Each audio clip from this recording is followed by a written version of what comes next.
Hello. जय हिंद बच्चों, नमस्कार। एक बार फिर से आप सभी का बहुत बहुत स्वागत है। तो प्यारे साथियों, आज का जो हमारा क्लास है, क्लास 10th वालों के लिए, तो 10th का चला सभी को पता है। तो हमारा जो है सेकेंड सिटिंग है, क्या है? सेकेंड सिटिंग, ठीक है ना। क्वेश्चन बैंक 2019, साइंस का क्वेश्चन बैंक 2019, और ये हमारा फर्स्ट सिटिंग का है, ठीक है ना। आपको नेक्स्ट क्लास में आपको मिलेगा सेकेंड सिटिंग का, ठीक है ना। तो चलिए क्लास को करते हैं स्टार्ट। तो प्यारे बच्चों, आप सभी क्वेश्चन बैंक को ध्यान से और सिद्धांत से पढ़ लीजिएगा, ठीक है ना। आप सभी को पता है कि आपका 80% प्रश्न जो है आपका क्वेश्चन बैंक से ही पूछा जाता है, ठीक है ना, चाहे आपका मैट्रिक क्लास का हो या फिर इंटर का हो, ठीक है ना। तो चलिए आज का पहला प्रश्न है कि टिंडल प्रभाव, है ना, क्या है? टिंडल प्रभाव प्रकाश की कौन सी परिघटना को प्रदर्शित करता है? तो वह करता है प्रकाश का परावर्तन। अगला क्वेश्चन है, निम्न में से कौन सा असंतृप्त हाइड्रोकार्बन है? वो हमारा है C2H4। C2H4 ये हमारा असंतृप्त हाइड्रोकार्बन है। अगला क्वेश्चन है, निम्नलिखित में से कौन सा यौगिक ईंधन के रूप में इस्तेमाल किया जा सकता है? ईंधन का मतलब होता है जलावन, है ना, ईंधन जिसको हम लोग जला के खाना वगैरह बनाते हैं। तो वो हमारा हो जाएगा क्या? इथेनॉल। इथेनॉल को जो है ना ईंधन के रूप में इस्तेमाल किया जाता है। नेक्स्ट क्वेश्चन है कि निम्न में से कौन आहार श्रृंखला का निर्माण करता है? आहार श्रृंखला का मतलब होता है कि ये मतलब एक दूसरे पर निर्भर करता है। जैसे कि देखिए यहाँ पे आपका हो जाएगा घास। घास को कौन खाएगी? बकरी। बकरी को आदमी मानव खाएगा। तो हमारा हो जाएगा आहार श्रृंखला बी ऑप्शन सही हो जाएगा। देखिए घास को तो गेहूं तो खाएगा नहीं, यहाँ देखिए बकरी को तो गाय खाएगा नहीं। क्या गाय बकरी को क्या खाती है? नहीं खाती है। लेकिन आप यहाँ पे देख रहे हैं घास को कौन खाएगी? बकरी। फिर बकरी यानी कि बकरी खस्सी को कौन खाएगा? हम मानव लोग खाते हैं। अगला क्वेश्चन है कि मानव हृदय में कोशिकाओं की संख्या कितनी होती है? हमारा हृदय जो है, हमारा दिल जो है, यह 4 भागों में बटा होता है प्यारे बच्चों। कितने भागों में? 4 भागों में। एक हमारा होता है दयालिन, दूसरा होता है बयालिन, फिर उसके बाद क्या होता है दयानिलय, फिर बयानिलय होता है। यानी कि हमारा हृदय जो है ना 4 कोशिकाओं में बटा होता है। अगला क्वेश्चन है, रासायनिक अभिक्रिया के दौरान किसी पदार्थ में ऑक्सीजन का ह्रास कहलाता है? ऑक्सीजन का ह्रास का मतलब होता है ऑक्सीजन निकलता है। जब ऑक्सीजन निकले अथवा हाइड्रोजन शामिल हो उसको हम लोग क्या बोलते हैं? अपचयन अभिक्रिया कहते हैं। ऑक्सीजन का ह्रास होना और हाइड्रोजन का आना हमारा होता है अपचयन अभिक्रिया होता है। अगला क्वेश्चन है कि आधुनिक आवर्त सारणी में समूहों की संख्या क्या है? समूह का मतलब होता है प्यारे बच्चों वर्ग। यानी कि आधुनिक आवर्त सारणी में समूह कितने होते हैं, अर्थात तो वर्ग कितने होते हैं? तो वर्ग हमारा 18 होता है। यदि आपको यही क्वेश्चन पूछे कि आधुनिक आवर्त सारणी में आवर्त कितने होते हैं प्यारे बच्चों, तो आवर्त की बात करेंगे ना तो आवर्त हमारा कितना होता है? 7 होता है। आवर्त 7 होते हैं और वर्ग यानी कि समूह हमारा 18 होता है।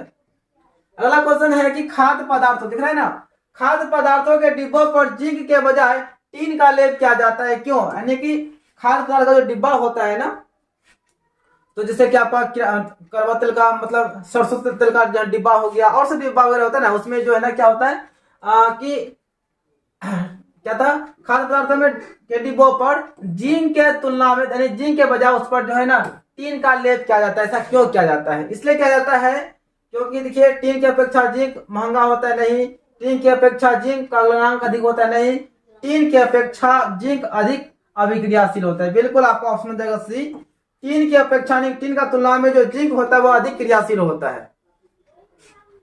अगला क्वेश्चन है, निम्नलिखित में से कौन पुनर्उद्भवन का उदाहरण है? पुनर्उद्भवन तो हमारा हो जाएगा हाइड्रा का पौधा। हाइड्रा का पौधा जो है ना पुनर्उद्भवन का उदाहरण है। पुनर्उद्भवन का मतलब होता है यदि मान लीजिए कोई पौधा है, हाइड्रा पौधा है, और यहाँ से काट देंगे, यहाँ से इसे काट देंगे इसको, तो यहाँ से इसका जो है ना फिर से जो है ना कली के रूप में यहाँ से निकलना शुरू हो जाएगा, यानी फिर से उसका उद्भवन हो जाएगा, फिर से उसका क्या हो जाएगा निर्माण हो जाएगा।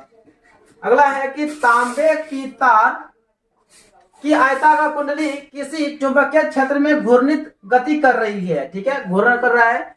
इस कुंडली में प्रेरित विद्युत धारा किस दिशा में, मतलब किस दिशा में कितने परिभ्रमण के पश्चात परिवर्तन होता है? यह क्वेश्चन आपको 2018 में आया था कि आधे परिभ्रमण मतलब आधा चक्कर लगाता है तो उसमें दूसरा बल काम करना शुरू हो जाता है, मतलब आधे परिभ्रमण के पश्चात। नेक्स्ट क्वेश्चन है कि सल्फर की परमाणु की बाध्यता कक्षा में इलेक्ट्रॉनों की संख्या कितनी होती है? सल्फर हमारा होता है एस, एस यानी कि इसका परमाणु संख्या कितना होता है? 16। तो 2 8 10 10 6 16। देखिए इलेक्ट्रॉन जो है ना बारी के साथ कितना है? 6 इलेक्ट्रॉन है, तो हमारा आंसर हो जाएगा 6।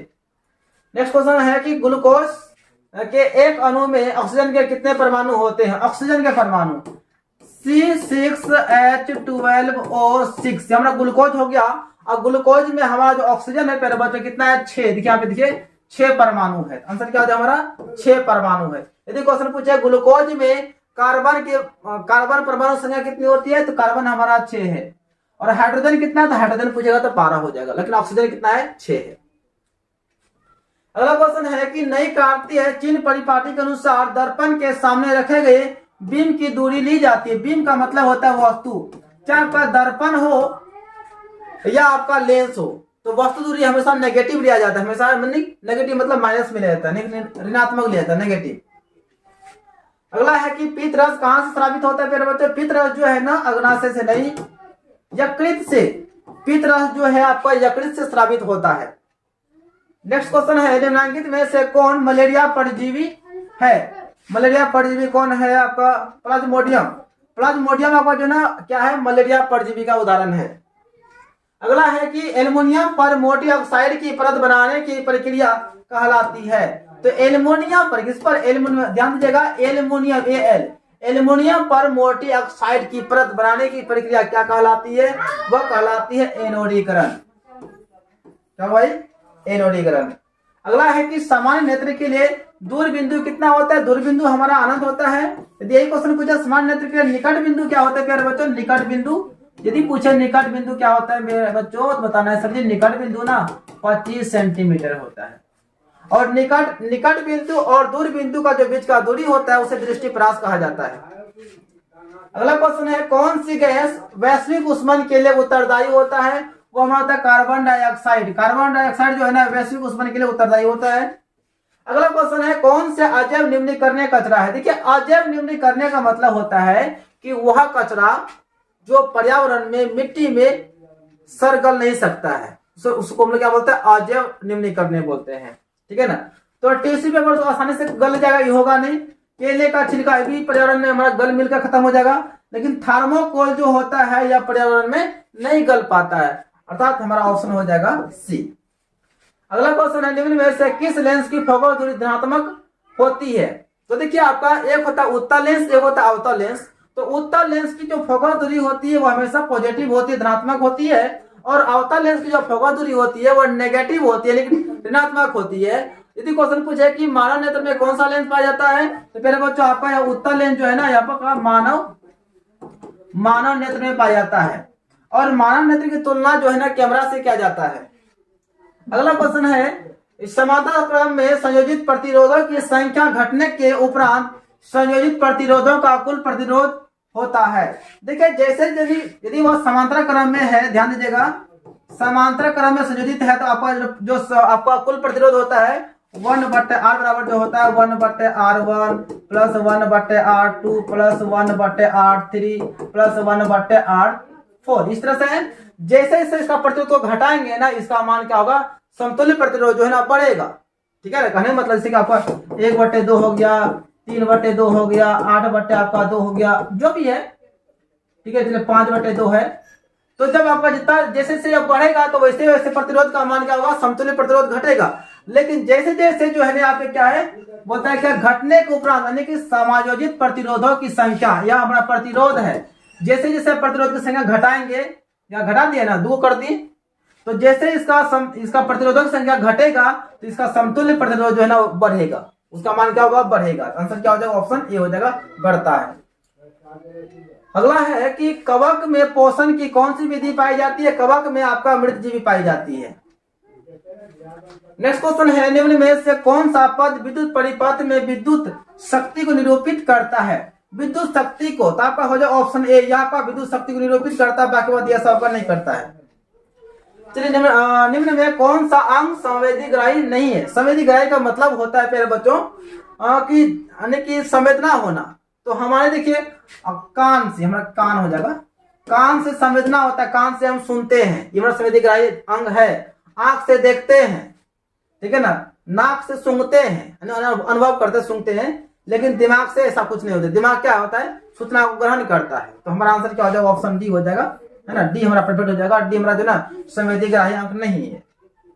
किस दर्पण का उपयोग सामान्यतः वाहनों का पश्च दृश्य का मतलब होता है साइड मिरर। क्या होता है, साइड मिरर। कहने मतलब हुआ साइड मिरर के रूप में किसी भी वाहन में किस दर्पण का इस्तेमाल करते हैं। तो सभी को पता है कि उत्तल दर्पण का इस्तेमाल करता है साइड मिरर में।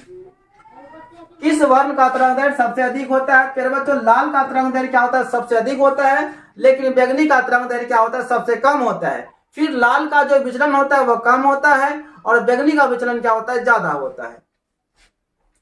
अगला क्वेश्चन है कि समजात अंगों का उदाहरण है। देखिए पहले समझिए आपकी समजात अंग क्या होता है। प्यारे बच्चों, समजात अंग का मतलब होता है कि वह अंग जिसका संरचना तो समान होता है लेकिन उसका काम अलग अलग होता है, उसको हम लोग क्या होता है, समजात अंग कहते हैं। देखिए हमारा हाथ और कुत्ते का अग्रपाद, हमारा हाथ और कुत्ता का अगला वाला जो दोनों टेंग होता है, दोनों का संरचना सेम होता है लेकिन दोनों का काम अलग अलग होता है। हम लोग का काम होता है खाना पीना खाना, मतलब लिखना पढ़ना होता है, लेकिन कुत्ता का अगला पैर जो होता है उसका काम बोलना होता है। दोनों अलग ना होता है। हम लोग हाथ से बोलते हैं क्या, नहीं बोलते हैं। तो हमारा क्या हो जाएगा, समजात अंग हो जाएगा। हमारे दांत और हाथी के दांत, ये हमारा समजात अंग नहीं है, क्योंकि हमारा दांत और हाथी दांत दोनों क्या डिफरेंस होता है। आलू और घास के ऊपरी भूस्तारी, तो देखिए आलू हमारा क्या, आलू और घास, तो आलू हमारा जड़ वाला हमारा क्या हो गया, फल हो गया, मतलब ये सब्जी हो गया, और घास हमारा क्या हो गया, घास हमारा तो पत्ती हो गया ना, पालक मतलब पत्ती का मतलब हो गया आपका उत्पाद बन गया यह। चलिए अगला है, निम्न में से उत्तम ऊर्जा स्रोत कौन सा है। उत्तम ऊर्जा स्रोत का मतलब हुआ कि सबसे अच्छा ऊर्जा का स्रोत कौन है, वो हमारा है बायोगैस। बायोगैस जो है ना उत्तम ऊर्जा का स्रोत है। अगला है कि कौन अंतःस्रावी और बाह्यस्रावी जैसी ग्रंथि कार्य नहीं करता है। तो हमारा ये पीयूष ग्रंथि जो है, पीयूष ग्रंथि यह काम नहीं करता है, इसको मास्टर ग्रंथि भी कहा जाता है। प्लेमी के वाम हस्त नियम में बाएं हाथ की तर्जनी संकेत करती है। बाएं हाथ का जो तर्जनी होता है ना, ये तर्जनी जो है ये तो मध्यमा हमारा हो गया, ठीक है ना, ये अंगूठा हो गया तर्जनी, ये जो है ना लगने वाले जो है चुंबकीय क्षेत्र की दिशा को संकेत करता है। नेक्स्ट क्वेश्चन है, निम्न में गंगा प्रदूषण के लिए उत्तरदायी नहीं है। देखिए गंगा में मछली पालना यह प्रदूषण नहीं है। मछली तो प्रदूषण को दूर करता है, जो अचरा कचरा होता है मछली से क्या करती है, उसे खा कर खत्म कर देती है, पानी को साफ कर देती है। ठीक है, मछली का मतलब क्या होता है, मछली का मतलब होता है आदमी के लिए वो भोजन नहीं है। मछली का अर्थ होता है कि वो पानी को साफ करके रखता है, लेकिन हम लोग क्या करते हैं, उसका गलत यूज करते हैं, हम उसको खा लेते हैं, ठीक है ना। लेकिन मछली जो प्रकृति द्वारा बनाया गया है, मछली का एक ही उद्देश्य होता है कि जल को साफ करके रखना। तो ये हमारा पर्यावरण को नुकसान नहीं पहुंचाता है। लेकिन गंगा में कचरे धोना, जो गंगा नदी है पानी, उसमें कचरा धोएंगे तो प्रदूषण तो फैलेगा। गंगा में अध जले सबको बहाना, अध जला सबका मतलब होगा कि सबको, मतलब लाश को जला रहा है, मरा हुआ आदमी जला रहा है, उसके बाद नहीं जला उठा के पानी में फेंक दिया, इससे प्रदूषण फैलता है। गंगा में रासायनिक अपशिष्ट उत्सर्जन, यानी गंगा में जो है ना रासायनिक कचरा को, मतलब अपशिष्ट पदार्थों को, गंदा पदार्थों को बहाते हैं, उसमें प्रदूषण होता है। यानी कि इन तीनों से क्या होता है, हमारा पर्यावरण में प्रदूषण फैलता है। लेकिन मछली से कोई प्रदूषण नहीं फैला है। मछली क्या करता है, गंदगी को खाता है।